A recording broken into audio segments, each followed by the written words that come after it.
হয়েছে। তারপর আজকে আবিদ ভাই ভাই আপনারা ভাই আপনাকে বলি কৃমি বোঝ ওষুধ না দিলে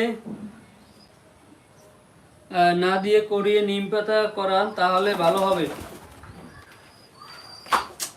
হাসি পাইলো আজকে আবিদ ভাই, হাসি পাইলো, অনেক হাসি পাইলো।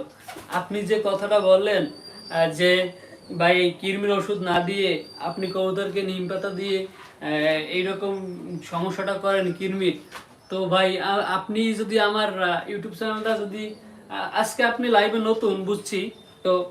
আপনি আমাদের চ্যানেলটা সাবস্ক্রাইব করুন এবং আমাদের এই যে কৃমির যে বিষয়টা যে ওষুধের কথা বললাম, এই এই ওষুধটাই কিন্তু ভিডিওটা আপলোড করছি যে কৃমি হলে কবুতরের জন্য কোন রোগটি কোন ওষুধটি ব্যবহার করবেন, আমার ওষুধটি কিন্তু হলো নিম পাতা নিয়ে ভিডিওটা, নিম পাতা নিয়ে আমি ভিডিওটা আপলোড করছি কিভাবে খাওয়াবেন, কিভাবে কৃমির ভালো করবেন, তো সেই নিয়ে আমি ভিডিও আপলোড করছি। এগুলো ভাই আমি জানি, আমি দীর্ঘদিন ধরে কবুতর পালন করি, দীর্ঘ 4 বছর ধরে কবুতর পালন করি, সেহেতু আমি এইসব বিষয়গুলো ভালোই জানি, অনেক ভালো জানি। কিন্তু ভাই আপনি যেহেতু বলছেন, আপনিও জানেন, তো আপনি অনেক